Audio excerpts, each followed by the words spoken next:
A continuación viene un viejo conocido y colaborador de Cibercultura y es Andrés Rodríguez González. Nacido en Garbayuela, pero vive desde los 15 años en Andalucía, primero en Córdoba, donde completa sus estudios de biología del paisaje y estudio de los insectos, y después en Roma, ya como profesor de instituto. Toda su vida laboral la ha dedicado a la enseñanza de ciencias naturales. Es investigador y colaborador de la Universidad de Córdoba en ecología de las hormigas, aficionado a la fotografía de la naturaleza, especialmente de la Sierra de las Nieves. Autor de varios libros, en los que no podemos negarlo, aparece la influencia de su querido pueblo, Garbayuela. Esta tarde nos explicará por qué los azuches o acebuches injertados en Garbayuela no son un olivar celta. Hola, buenas tardes. Agradecer a mis paisanos y amigos su presencia aquí en estas jornadas que tan interesantes son y tanto éxito tienen todos los años. Agradecer a la asociación, bueno, primero agradecer a las autoridades su presencia. Vamos a ir por partes. Y luego pues agradecer a la asociación Fuente de la Mora que me haya invitado a la jornada. Yo la verdad es que me siento muy halagado, muy satisfecho, y para mí es un verdadero honor y un placer compartir este rato con vosotros. Ahí estoy con uno de los azuches o acebuches, con mi amigo Josema, uno que era de su familia, de su padre. Está ahí en el lavadero viejo, está este azuche. Bueno, decía Arzuara que es un investigador y es un antropólogo muy famoso. En un libro en uno de los 3 libros que publicó que ha publicado con Millás, con Juan Luis Millás, un autor muy conocido y muy agudo y muy afinado en sus puntualizaciones, que decía Arzuara que nos encantan los celtas, y el que todos tenemos ascendencia celta, y el que no tiene ascendencia celta se la inventa. Pues en el caso de los azuches o acebuches de Garbayuela, pues nos ha venido bien y nos hemos inventado que son celtas, y no son celtas. Voy a empezar por una de las conclusiones.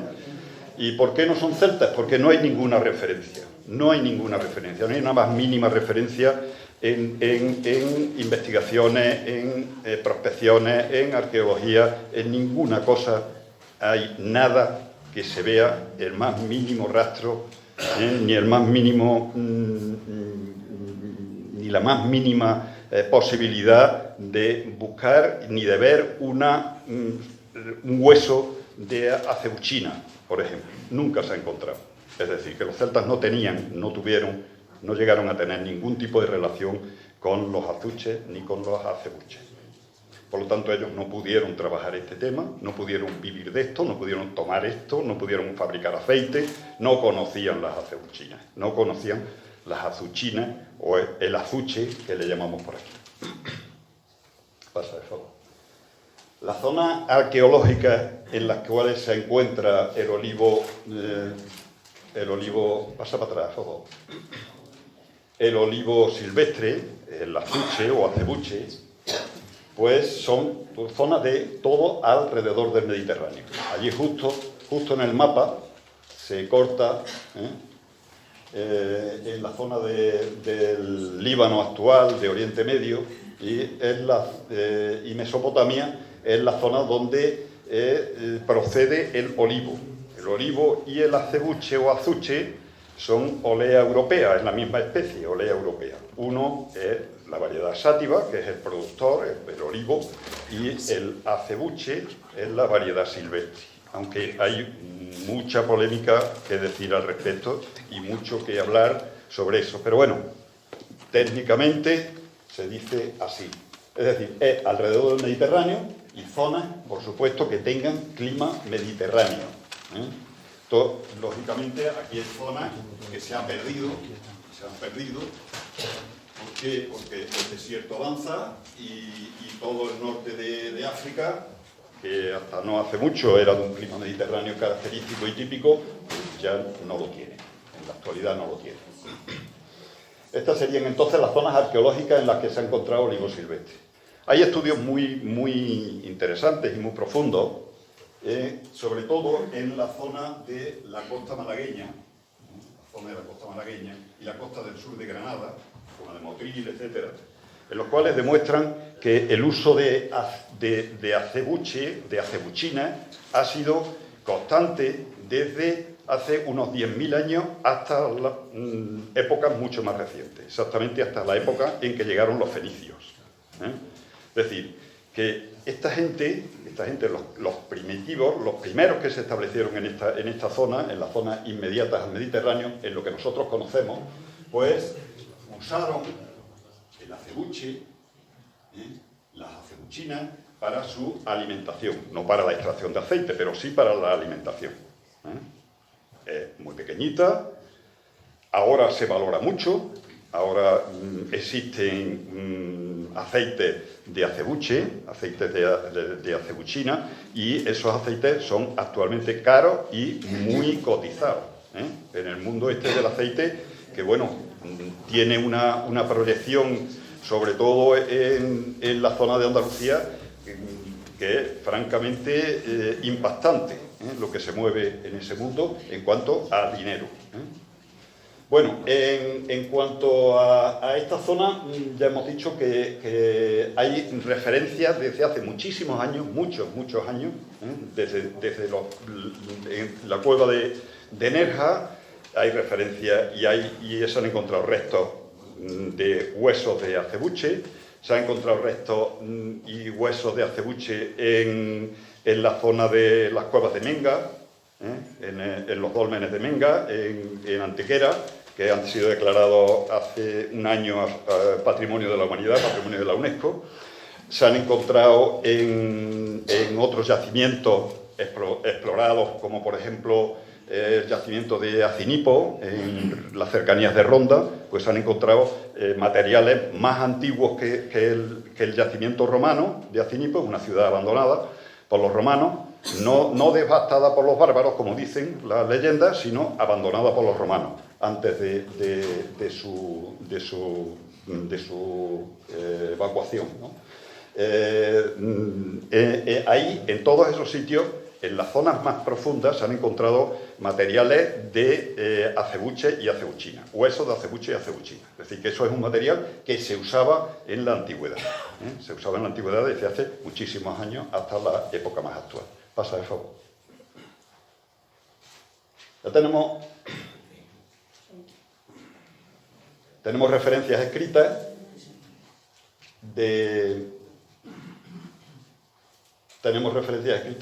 del mundo romano. Eso es para que termine pronto. Tenemos referencias escritas en las cuales pues, ya se hablaban de injertos por parte de los griegos, en las obras de Teofrasto, la historia de las plantas.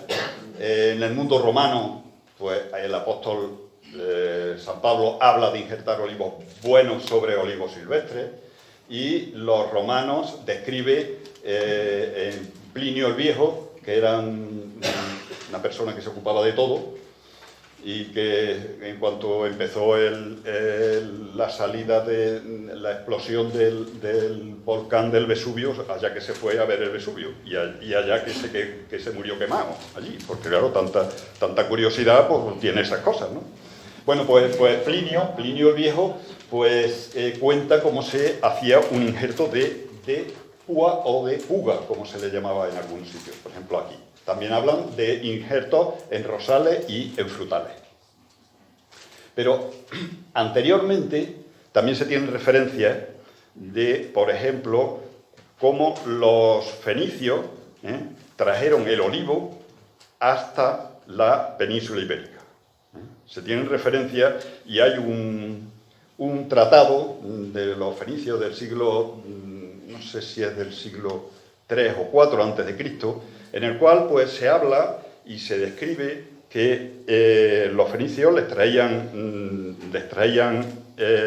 cosas que para ellos no tenían mucha importancia ni tenían mucho valor, como era, por ejemplo, aceite de oliva, y las tribus autóctonas con las cuales comercializaban en toda la costa del Mediterráneo, pero en lo que nos afecta a nosotros, a la península, comercializaban en la zona de Málaga hasta Cádiz, pues a cambio de ese aceite que los fenicios lo traían y no le daban ninguna importancia, pues los autóctonos de las tribus ibéricas de aquella época les pagaban eso con plata.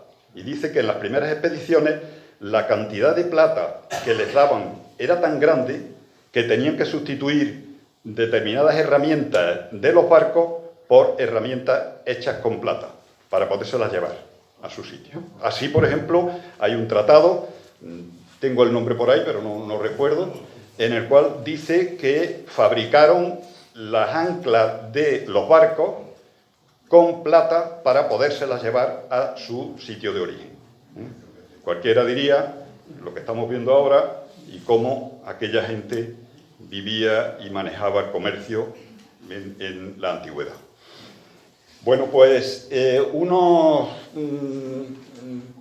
digamos, colegas de los fenicios, y con los cuales intercambiaron muchísimo comercio y fueron una civilización que los griegos decían que era la civilización más antigua de Occidente, eran los tartesos, los establecidos en lo que hoy es Doñana, aproximadamente, y llegaron a extenderse, en el siglo V a.C., llegaron a extenderse hasta la zona de Lisboa al Mar Menor. Es decir, en esa zona, si hacemos una línea imaginaria que atraviesa la península por el sur, más bien por el sur, desde el centro al sur, hasta el Mar Menor, pues ahí en toda esa zona se extendieron. Y hay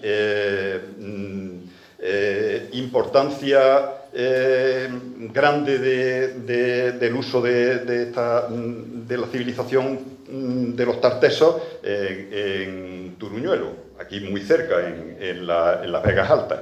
Es decir, que parece ser que fueron los fenicios los que trajeron el aceite, los que trajeron el cultivo del olivo y los que hicieron los primeros injertos y trajeron las primeras varas para hacer esos injertos hasta la zona dominada por los tartesos y los pueblos ibéricos de la costa, que tenían muchísimos acebuches en toda la zona de la costa. El acebuche es fácil que crezca entre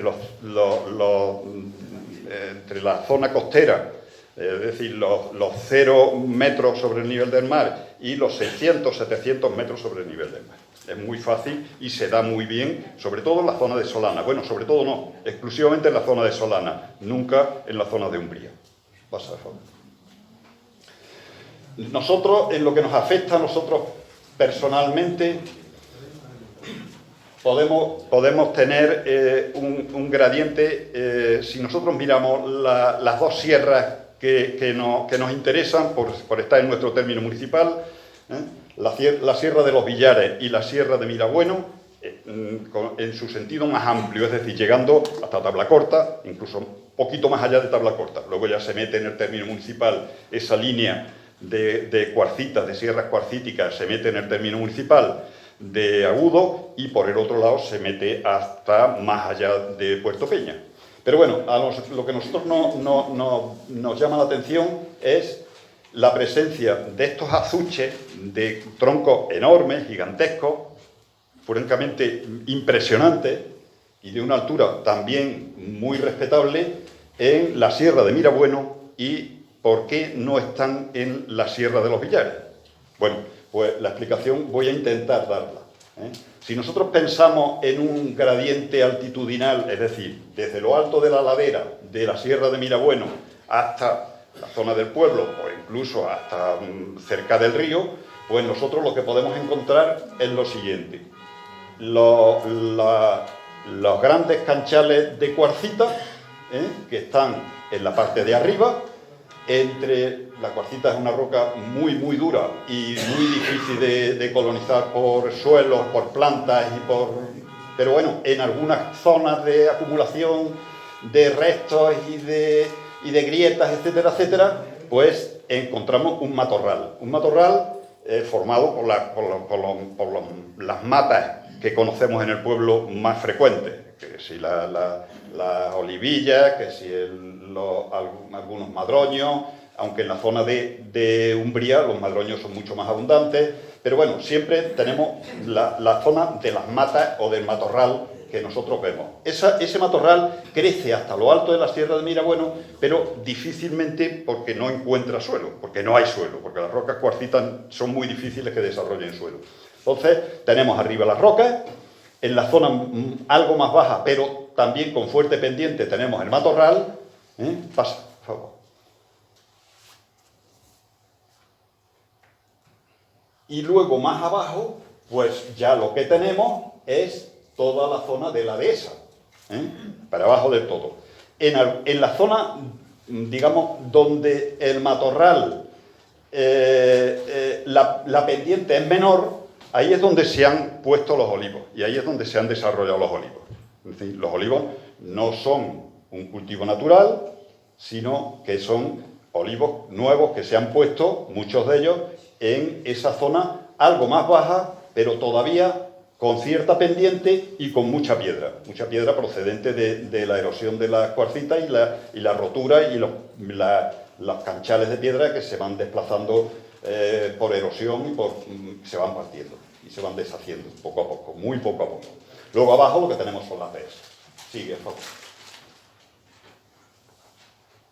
Son imágenes de dehesas. En la zona de enfrente se vuelve a repetir lo mismo, canchales de piedra arriba, zona de fuerte pendiente de matorral, y entre ese matorral ya hemos dicho que hay matas, las matas habituales, más luego hay alguna encina, hay algún acebuche o azuche, como le llamamos por aquí, y por supuesto también hay pues mucha coscoja y algún alcornoque también, y sobre todo mucho matorral. Pasa, por favor. Seguimos viendo los enormes encinares y los enormes dehesas de encina, es decir, un encinar aclarado sobre el que se trabaja de vez en cuando, se hace faenas de barbecho, se hace faenas de eliminación del matorral, porque tiende a llenarse, como es lógico y natural, del matorral que es más frecuente por aquí, que se me olvidó decirlo, que es la jara. Eso, que nosotros no le damos importancia, porque no se le da importancia ninguna, pues es uno de los paisajes que impactan más y que son más valiosos en todos los aspectos de lo que, podríamos decir, de la zona mediterránea o de la Siberia o de Extremadura o de todo el oeste de la península ibérica, pues tanto desde la zona de Salamanca hasta pues, prácticamente la Sierra de Córdoba, Sevilla y la Sierra de Huelva.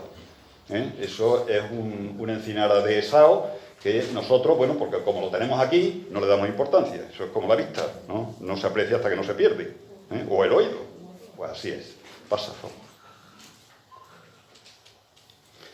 En la zona de la Sierra de los Villares no hay acebuches de ese tamaño porque, según me contó mi amigo investigador y maestro Luis Ajenjo, pues me explicó con mucha claridad que lo que había hecho es que se habían dado todo ese matorral, todo ese monte que llegaba desde la zona alta de la Sierra de los Villares, allí donde las piedras le permiten subir, hasta el encinar de Esao, pues todo ese monte se le había dado por lotes a la gente del pueblo, y unos por esos lotes a lo largo, y entonces les resultaba más cómodo a la gente desmontar todo lo que había, incluido los acebuches, que habría acebuches como los hay en la Sierra de Mirabueno, desmontarlo todo para poner los olivos en línea, lineados o alineados,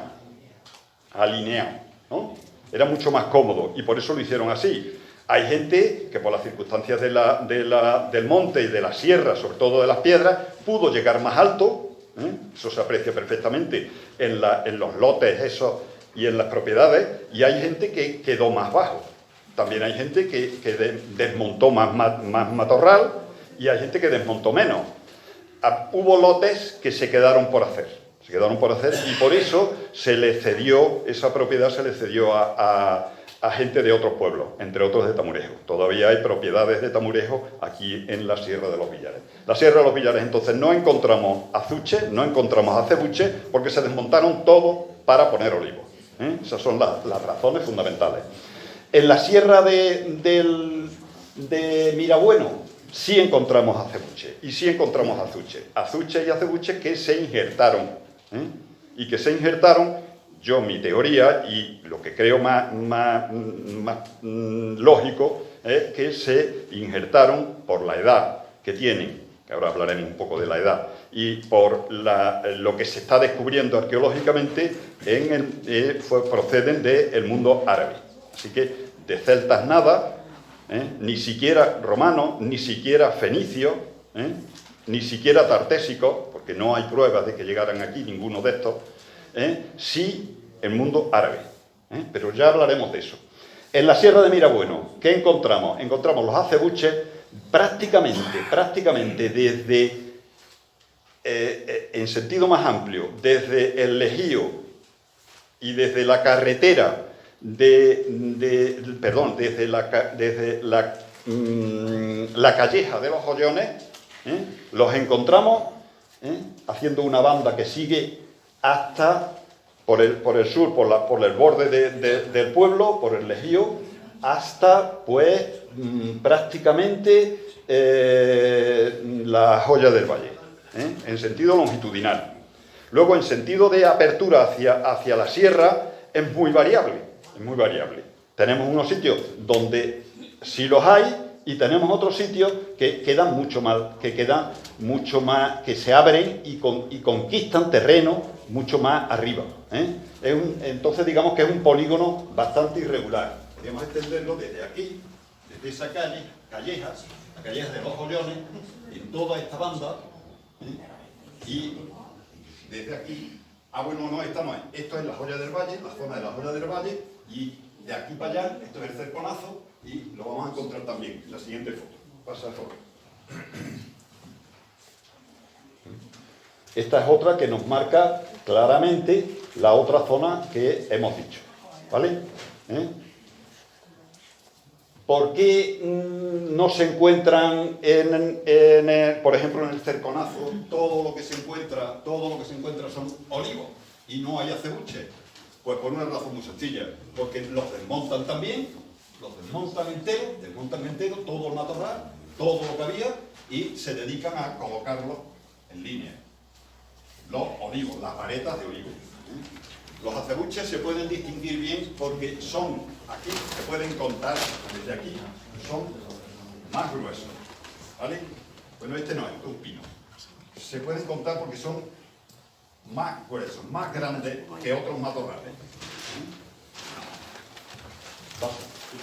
Ahí se está justo. Algunos de ellos, pues son verdaderamente espectaculares. Troncos de 5 metros y medio. La peana todavía más grande. Enorme, gigantesco, enorme. Injertados casi todos, según me comentaba el guarda, a través de su nuera María Teresa Luengo, que se injertaban en limoncillo. Aunque mi amigo Jesús Manuel ha detectado y ha localizado una variedad que no es limoncillo en el sentido más clásico. Sí los hay muchos injertados en limoncillo, pero no es una que se llama juriega o algo así. Es una variedad que no se conoce muy fuera de por aquí de esto. Pero bueno, no es el tema de los azuches, de los injertos el que yo estoy aquí intentando explicar, ¿no? Porque como me decía un amigo, con mucha lógica, dice, pero tú qué sabes de injertos y tú qué sabes de azuche. No, yo no sé nada de injertos ni de azuche. Yo vengo a decir que no son un olivar celta, que es un olivar, en todo caso es un olivar árabe. Pasa. Otra de las conclusiones que se puede sacar, fijaros el porte que tiene el olivo. El azuche injertado. Fijaros el porte. Fijaros, eso, si eso lo vieran en cualquier otro sitio y no tuviéramos la suerte de tenerlo ahí, se apreciaría como lo que realmente es. Un verdadero monumento natural. Esa es una de las conclusiones a las que yo, después de visitar esto y de ver esto, pues tengo que llegar y decirlo y proponerlo y rogarlo, de que se consideren como verdaderos monumentos naturales, que se aprecien, que de alguna manera se protejan, que por lo menos se tenga un censo de ellos, se sepa cuántos tenemos en realidad, aunque hay bastantes localizados y censados y controlados, pero sí me gustaría que eso se tomara como lo que es, un auténtico monumento. Es un auténtico monumento. Esto se puede comparar para nosotros, para determinadas personas, se puede comparar pues a la inmensidad o a la belleza de un puente romano. Y no estoy exagerando en absoluto. Me dirán algunos, vaya tontería. Bueno, para mí no. Sigue, por favor. Fijaros, se distinguen muy bien lo que son acebuches injertados de olivos. Los olivos están alineados y los acebuches injertados están al azar, totalmente al azar, no están alineados. O bien también se detecta que en determinados sitios por donde iban los límites, las lindes, es donde más abundan. ¿Por qué? Porque en esos sitios servían de linde y servían también para realizar injertos en ellos. Muchos de ellos tienen el tronco hueco, el tronco podrido, pero ahí siguen sobreviviendo, tirando para adelante, viviendo como buenamente pueden y por supuesto de un volumen y de una grandiosidad que es muy difícil de explicar para nosotros. Sigue, a favor. Ahí tenemos a Josema con otro, se ve el volumen de uno y de otro y se puede apreciar la grandiosidad del árbol, aparte del plante de Josema. También hay que reconocerlo. Ponlo, por favor. Mirad ayer estuvimos dando una vuelta por la zona cercana al Cerconazo, la zona que llaman, le dan muchos nombres. Salas, el olivar de Salas, el olivar de Calderón, etcétera, etcétera. Bueno, pues en esa zona que Luis tiene, olivos ahí, Ángel Luis también tiene, azuche, injertados ahí. Y ayer vimos curiosamente, y que ya lo teníamos localizado de antes, pero es un olivo, es un azuche con un tronco inmenso. Troncos que llegan a tener casi 6 metros de circunferencia. Estamos hablando de un tronco considerable. El tema de la edad que pueden tener, el tema de la edad es muy difícil de calcular en estos árboles. Si fuera un árbol cilíndrico, como, no sé, me sale la palabra pinzapo, por la cercanía al árbol donde yo vivo, al árbol, digamos, noble donde yo vivo. Pero bueno, también se puede hacer fresnos, también se puede hacer en chopos, también se puede hacer en árboles, siempre que sean cilíndricos. Pues hay una ciencia que se encarga de estudiar esto, que es la dendrocronología. Se saca un hilo fino, un cilindro fino, y ese cilindro se lleva a una lupa de fuertes aumentos y se van contando los anillos de crecimiento. En un árbol de esto es imposible, porque normalmente el centro está podrido. Entonces no puedes saber cuántos años hay ahí de pudrición. ¿500 años? ¿200? 700, imposible hacer un cálculo de esto. Imposible hacer un cálculo de esto. Se ha tenido que hacer cálculos aproximados. En Portugal hay unos estudios muy serios, pero no dejan de ser unos estudios muy serios porque le meten muchas matemáticas. Entonces, cuando a algo se le meten muchas matemáticas, parece muy serio y parece así muy súper guay. Pero, en realidad, lo que se ha adoptado en sitios donde, por ejemplo, se llevan olivos y, bueno, compran olivos y hacen cálculos de la edad que pueden tener, etcétera, etcétera, se ha adoptado un límite o una señal, ¿no? Y es que por cada metro de circunferencia, por cada metro lineal se aplica que puede ser unos 500 años, ¿vale? Nosotros, con las medidas que hemos hecho, a algunos de ellos, pues nos sale entonces que los olivos pueden tener unos 1100 años, ¿vale? Y si son de hace unos 1100 años, quiere decir que fueron los árabes los que hicieron el injerto, que eran los que estaban aquí en aquellos tiempos. Fueron los árabes los que hicieron el injerto. Mirarían aquellos acebuches más sanos, más fuertes, con más vigor, y en esos acebuches fue donde hicieron injertos de puga, o púa, que son los que dominaban y eran los que se practicaban en aquellos tiempos. Es decir, que en todo caso, el olivar de Azuche se puede decir que es árabe, pero en ningún caso se puede decir que es un olivar celta. Pasa. Aquí estamos mostrando algunos de ellos. Como veis, el centro el tronco del olivo del acebuche están podridos, imposible hacer un cálculo. La vara tiene 1,5 metros de largo. Se puede hacer un cálculo aproximado, 1,5 metros, en uno de los lados. Otro lado, allí detrás aparece otro gigante de estos. Pasa. Fijaros la peana de abajo.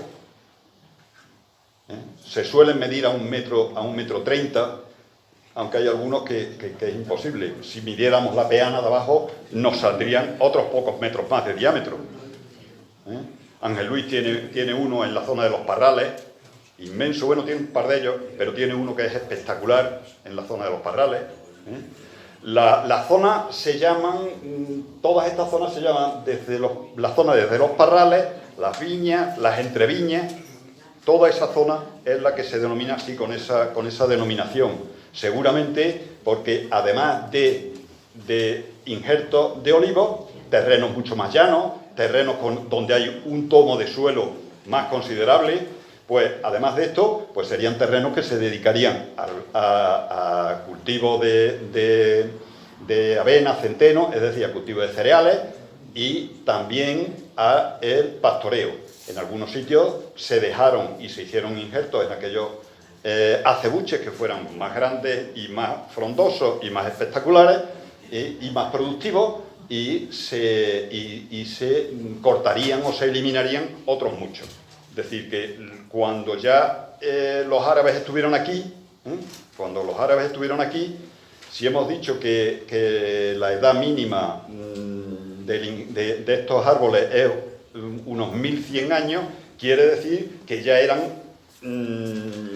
tenían un tronco suficientemente grueso como para hacer los injertos. Es decir, que le tenemos que sumar unos 300 o 400 años más. Es decir, que se nos aproxima, la edad de los más viejos se nos aproxima a unos 1500 años. ¿Vale? Pasa.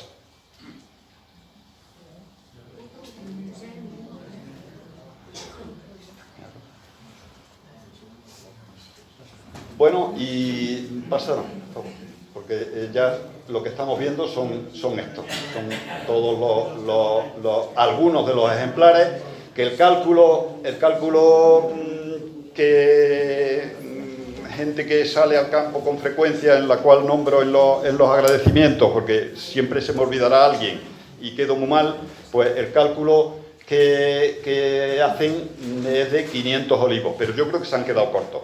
Olivos de este calibre, es decir, de 5 metros adelante, yo creo que tiene que haber un número que supere ampliamente los 500 olivos, ¿eh? Y luego de acebuche injertado, seguro que hay bastante más de 1000 en toda esa zona. Y es por eso, fijaros, estos están colocados en una linde, ¿eh? En una antigua linde, ya esto es de la misma propiedad, y sin embargo los olivos marcan claramente por dónde iba la linde. Pasa. Ya está. Bueno, pues es por eso por lo que yo desde aquí lo que vengo a decir es que no son celtas, evidentemente, y que pedir que, dada la esplendoricidad de estos árboles y dado el valor patrimonial que tienen, de alguna manera se busque o se tenga en cuenta y se haga alguna medida de protección hacia ellos. ¿Vale? Muchas gracias.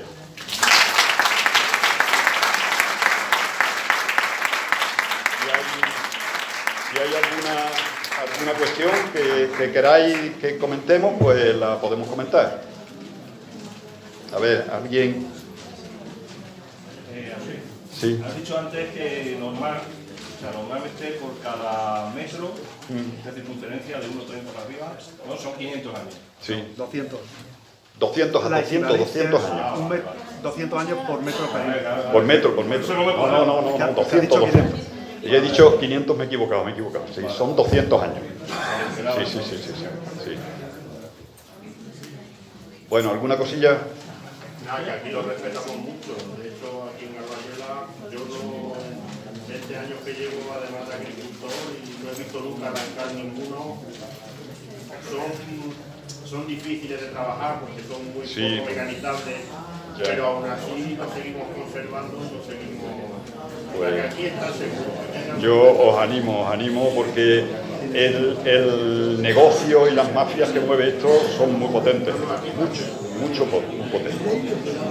muy potentes. Eso hay cosas que es mejor no decirlas, porque esto en realidad es un tesoro. Bueno, ¿alguna cosita más? Pues nada, muchas gracias.